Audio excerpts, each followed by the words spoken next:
Guys, चलिए मैं फिर से स्वागत करता हूँ आपके इस नए अपने यूट्यूब चैनल पर।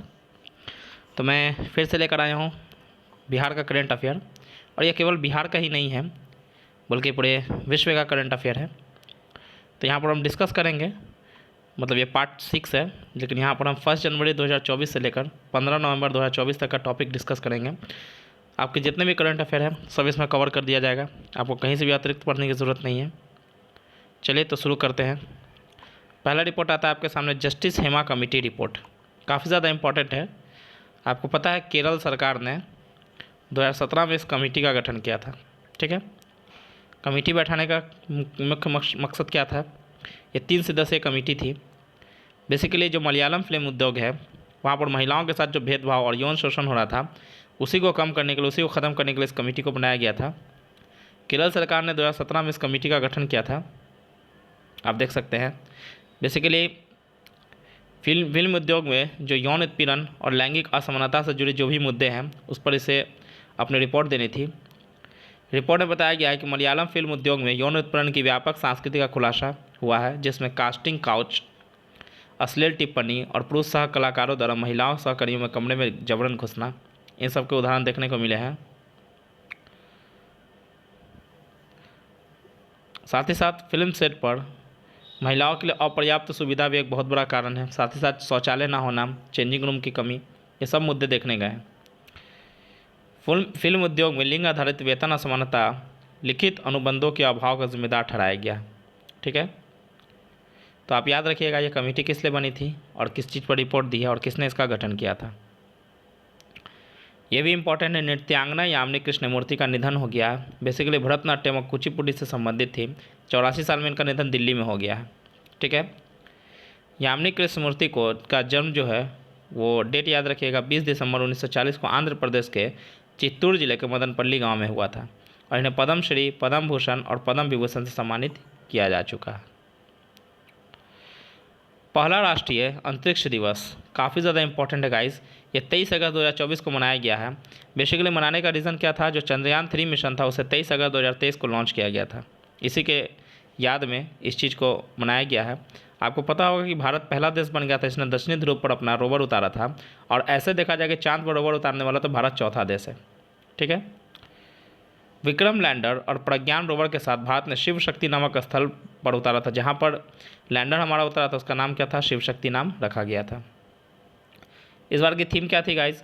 चंद्रमा को छूते हुए जीवन को छूना, भारत की अंतरिक्ष गाथा पृथ्वी पर जीवन के विकास में अंतरिक्ष प्रौद्योगिकी के प्रभाव को रेखांकित करती है। इस बार की थीम रखी गई थी। मोस्ट इंपॉर्टेंट गाइस, काफ़ी ज़्यादा इंपॉर्टेंट है। बेसिकली न्यूज़ ये बता रहा है कि राउटर्स ने एक रिपोर्ट दिया और बताया है कि भारत ने चीन को पीछे पछाड़ दिया है, और सबसे ज़्यादा अभी भारत क्या कर रहा है? तेल से, रूस से, मतलब रूस से तेल ले रहा है। ठीक है, और रूस के बाद हम दूसरे स्थान पर किससे तेल ले रहे हैं? तो याद रखिएगा, इराक से, फिर सऊदी अरब, फिर UAE से। तो तीनों का नाम याद रखिएगा, पैंतोन तान और शिनावात्रा। बेसिकली ये थाईलैंड की 37 वर्ष की प्रधानमंत्री बनी है, जो काफ़ी ज़्यादा इंपॉर्टेंट है क्योंकि ऐसे क्वेश्चन आ सकते हैं, क्योंकि सबसे कम उम्र की प्रधानमंत्री बनी है थाईलैंड की। गौरव, बेसिकली गौरव क्या है? एक लॉन्ग रेंज ग्लाइड बम गौरव है। इसका परीक्षण DRDO ने किया है सुखोई 30M के लड़ाकू विमान से। इसका पहला उड़ान परीक्षण किया गया है। बेसिकली हवा से लॉन्च किया जाने वाला यह 1000 किलोग्राम का ग्लाइड बम है। लंबी दूरी तक लक्ष्य को भेज सकता है, और रिसर्च सेंटर इमारत जो हैदराबाद की है उसने इस ग्लाइड बम को बनाया है। बिहार वृक्ष संरक्षण दिवस 19 अगस्त 2024 को मुख्यमंत्री नीतीश कुमार ने राजधानी वाटिका पटना में बॉम्बेक सिवा वृक्ष को रक्षा सूत्र बांधकर रक्षाबंधन और बिहार वृक्ष संरक्षण दिवस मनाया है। याद रखिएगा, बिहार से रिलेटेड है तो आपसे क्वेश्चन पूछे जा सकते हैं। और यहाँ पर नीतीश कुमार ने वाटिका में, यानी कि राजधानी पटना वाटिका में डोरंडा नाम का पौधा भी लगाया है। 13 अगस्त 2012 को रक्षाबंधन के दिन इसे शुरू किया गया था। पर्यावरण के बारे में जागरूकता बढ़ाने के उद्देश्य थे। वृक्ष संरक्षण को बढ़ावा देना और व्यापक वनीकरण को प्रोत्साहन देना इसका मुख्य उद्देश्य था। परम बुद्ध सुपर कंप्यूटर काफ़ी ज़्यादा मोस्ट इंपॉर्टेंट है गाइस, और यहाँ से आपको क्वेश्चन देखने को मिलेगा, क्योंकि बिहार का पहला यह सुपर कंप्यूटर, इसे किसने बनाया? CDEC पटना, यानी कि centre for development of advanced computing, जो पटना में है, इसने इसे लॉन्च किया। इसका नाम क्या है? परम बुद्ध। सैनिटरी नैपकिन के लिए पैसा देने वाला पहला राज्य कौन बन गया है? मध्य प्रदेश। ये इंपॉर्टेंट है गाइज, क्योंकि इससे पहले नगद राशि कोई नहीं देता था, तो मध्य प्रदेश के भोपाल जिला में इसे शुरू किया गया। बेसिकली क्या है, 7वीं से 12वीं तक पढ़ने वाले जो भी छात्रा हैं उनको साल में 300 रुपये की राशि उपलब्ध कराई जाएगी। एक साल में कितनी राशि? 300 रुपये की राशि दी जाएगी। मध्य प्रदेश देश का पहला ऐसा राज्य बना है जिसने सैनिटरी नैपकिन खरीदने के लिए पैसे दिए हैं। इससे पहले बहुत सारे राज्य थे इसने सैनिटरी नैपकिन बांटे हैं, जैसे में कर्नाटका, राजस्थान, दिल्ली, लेकिन नगद राशि देने वाला मध्य प्रदेश पहला राज्य है। यूनिसेफ द्वारा किशोरियों में मासिक धर्म संबंधी स्वास्थ्य एवं स्वच्छता को बढ़ावा देने की पहल की सराहना की गई। मतलब यूनिसेफ ने इसका काफ़ी ज़्यादा तारीफ किया है। मोस्ट इंपॉर्टेंट गाइज, उड़ीसा में पहले चावल एटीएम का परीक्षण। विश्व खाद्य कार्यक्रम अगस्त 2024 को उड़ीसा सरकार ने देश के पहले चावल एटीएम का शुभारंभ किया है। यहाँ आप क्या कर सकते हैं, राशन कार्ड नंबर को डालेंगे और आपको क्या मिलेगा, बायोमेट्रिक करना पड़ेगा, उसके बाद आपको चावल खुद उपलब्ध हो जाएगा। राष्ट्रीय खाद्य सुरक्षा कार्यक्रम के तहत लाभार्थियों को स्वचालित टेलर मशीनों के माध्यम से मिलेगा, यानी कि NFSA यानी कि नेशनल फूड सिक्योरिटी एक्ट के तहत यहाँ राशन उपलब्ध कराया जाएगा। अब PDS की ज़रूरत नहीं पड़ेगी। नागालैंड DRTPS लागू करने वाला पहला राज्य बन गया है। काफ़ी ज़्यादा इंपॉर्टेंट है क्योंकि नॉर्थ ईस्ट का स्टेट जब होता है तो काफ़ी इंपॉर्टेंट होता है। अगस्त 2024 से नागालैंड आपदा जोखिम हस्तांतरण पैरामेट्रिक बीमा समाधान यानी कि disaster risk transfer parameter insurance solution लागू करने वाला पहला देश का राज्य बन गया है। ठीक है, नागालैंड सरकार और SBI जनरल इंश्योरेंस ने DRTPS के लिए समझौता ज्ञापन पर हस्ताक्षर किया है। इसका उद्देश्य क्या है, महत्वपूर्ण बुनियादी ढांचों की रक्षा करना और चरम मौसम घटनाओं से होने वाले आर्थिक नुकसान को कम करना इसका मुख्य उद्देश्य था। देखिएगा, इस कानून काफ़ी ज़्यादा इंपॉर्टेंट है। अगस्त 2024 को कर्नाटका के BR हिल्स में स्थित जनजातीय स्वास्थ्य संसाधन केंद्र में दक्षिण भारत के पहले आदिवासी पुस्तकालय कानू का शुभारंभ किया गया है। याद रखिएगा, ये कर्नाटका में किया गया है। और कानू का अर्थ क्या होता है, सदाबहार वन इसका उद्देश्य होता है, मतलब अर्थ होता है। ये भी काफ़ी ज़्यादा इंपॉर्टेंट है गाइज। आंध्र प्रदेश ने क्या किया है कि अब 2 बच्चे के मानदंड को समाप्त कर दिया है। अब 2 से अधिक बच्चे हैं फिर भी आप क्या कर सकते हैं, स्थानीय चुनाव और नागरिक निकाय चुनाव में उम्मीदवार भाग ले सकते हैं। ऐसे सिस्टम कब लाई गई थी गाइज, तो पहली बार ऐसे सिस्टम को पहली बार कब लाई गई थी, 1994 में, जो कि अब समाप्त कर दिया गया है। राष्ट्रीय हिंदी विज्ञान सम्मेलन काफ़ी ज़्यादा इंपॉर्टेंट है गाइज, और ऐसे क्वेश्चन देखने को मिलते हैं। 30 से 31 से जुलाई 2024 को राष्ट्रीय हिंदी विज्ञान सम्मेलन 2024 का चौथा संस्करण मध्य प्रदेश की राजधानी भोपाल में आयोजन की गई है। इस सम्मेलन की इस बार थीम क्या रखी गई थी, अमृतकाल में राष्ट्रीय वैज्ञानिक चेतना का उन्नयन करना, इस बार इसका थीम था।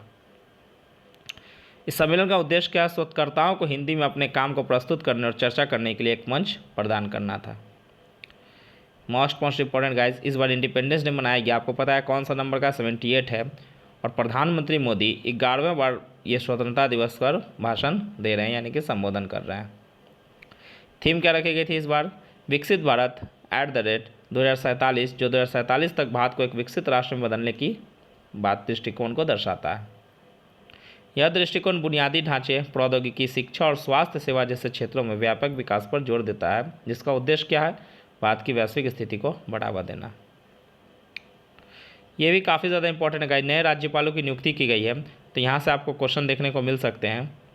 तो राष्ट्रपति द्रौपदी मुर्मू ने क्या किया है, नए राज्यपाल की नियुक्ति की है। तो यहाँ पर याद रखिएगा, भारतीय संविधान के अनुच्छेद 153 के अनुसार प्रत्येक राज्य में एक राज्यपाल होना चाहिए। एक ही व्यक्ति 2 या 2 से अधिक राज्यों में राज्यपाल हो सकता है, इसको याद रखिएगा गाइस। और साथ ही साथ अनुच्छेद 155 के अनुसार राज्यपाल की नियुक्ति कौन करता है, राष्ट्रपति करता है, आपको याद रखना है। अनुच्छेद 156 के अनुसार राज्यपाल राष्ट्रपति के प्रसाद पर्यंत पद पर बना रहता है, यानी कि जब चाहे राष्ट्रपति उसको हटा सकता है। राज्यपाल राष्ट्रपति को अपना त्यागपत्र देता है, यह भी याद रखिएगा कि राज्यपाल किसको अपना त्यागपत्र देता है, तो राष्ट्रपति को अपना त्यागपत्र देता है। ठीक है गाइस, तो आगे बढ़ते हैं। अनुच्छेद 157 के अनुसार कोई व्यक्ति राज्यपाल नियुक्त होने के लिए तभी पात्र होगा जब भारत का नागरिक हो और 35 वर्ष पूरा कर चुका हो। आइए देखते हैं कौन राज्यपाल कहाँ बने हैं। तो पहला क्या है, सिक्किम के कौन बने, ओम माथुर। असम के बने हैं लक्ष्मण प्रसाद आचार्य, और यही मणिपुर के भी अतिरिक्त कार्यभार संभालेंगे लक्ष्मण प्रसाद आचार्य। पुडुचेरी के बने के कैलाशनाथन, पंजाब के गुलाब चंद कटारिया, महाराष्ट्र के CP राधाकृष्णन, झारखंड के संतोष कुमार गंगवार, तेलंगाना के जिष्णुदेव वर्मा बने हैं, छत्तीसगढ़ के रमन डेका बने हैं, मेघालय के CH विजय शंकर बने हैं, और राजस्थान के हरिभाव किशन राव बागडे बने हैं। इसको आप नोट कर लीजिएगा गाइज, और ऐसे क्वेश्चन एग्जाम हॉल में देखने को मिलते हैं। तो आज के लिए इतना ही वीडियो था। आपसे उम्मीद करते हैं कि आपको वीडियो पसंद आया होगा। और अगर आप बीपीएससी की तैयारी कर रहे हैं या बिहार टीचर की तैयारी कर रहे हैं तो आपको वहाँ पर काफ़ी ज़्यादा हेल्प मिलेगा। साथ ही साथ अगर आप अदर कॉम्पिटिटिव की भी तैयारी कर रहे हैं तो भी आपको वहाँ पर हेल्प मिलेगा। आप इसका नोट्स बनाते चलें। हम फिर आपसे मुलाकात करेंगे, जब तक के लिए धन्यवाद।